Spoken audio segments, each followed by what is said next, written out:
Flammurschale Fokusstrategie, Donnerstag, 17. Februar 2022.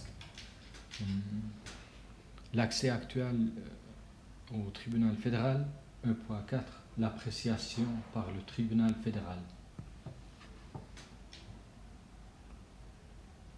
Le tribunal fédéral a estimé qu'il devait lui-même procéder.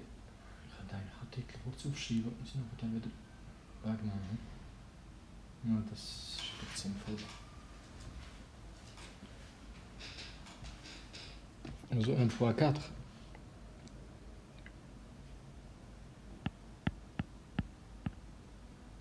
L'appréciation par le tribunal fédéral.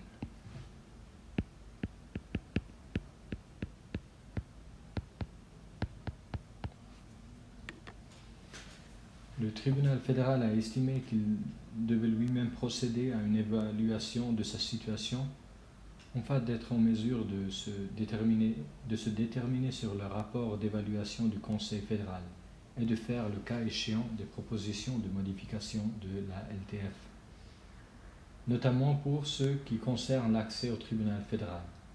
La Cour plénière en a débattu lors de sa séance du 8 octobre 2012. À cette occasion, elle a retenu que le but final d'une éventuelle modification de la LTF devait être de consolider durablement le tribunal fédéral dans sa fonction constitutionnelle d'autorité judiciaire suprême de la Confédération. La Cour plénière a instauré un groupe de travail chargé d'examiner toutes les mesures susceptibles de favoriser la réalisation de cet objectif et de lui soumettre des propositions. Placé sous la direction du président du tribunal fédéral, le groupe de travail était formé des membres de la commission administrative ainsi que des présidents des 7 cours ou de leurs remplaçants, désignés par les cours respectifs.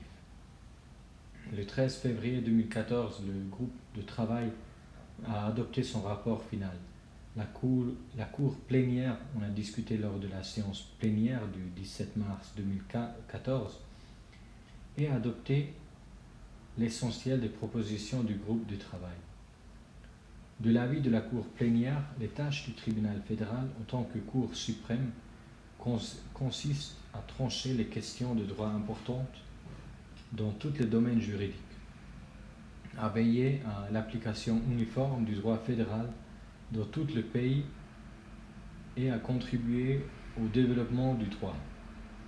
La Cour plénière déduit que la consolidation du tribunal fédéral dans sa fonction constitutionnelle d'autorité judiciaire suprême de la Confédération suppose dès lors deux adaptations de ses compétences. D'une part, les compétences du tribunal fédéral doivent être élargies à toutes les matières justiciables. En tant que Cour suprême, il doit être seul juge de dernier ressort.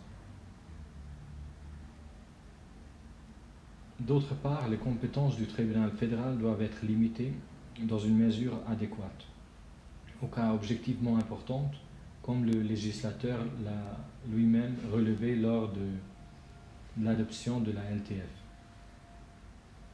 Le tribunal fédéral n'est pas une dernière instance d'appel, c'est aux instances précédentes qu'il appartient de rendre la justice dans le cas d'espèce. Une décharge significative permettrait au tribunal fédéral de consacrer suffisamment de temps à ce qui est sa tâche primaire.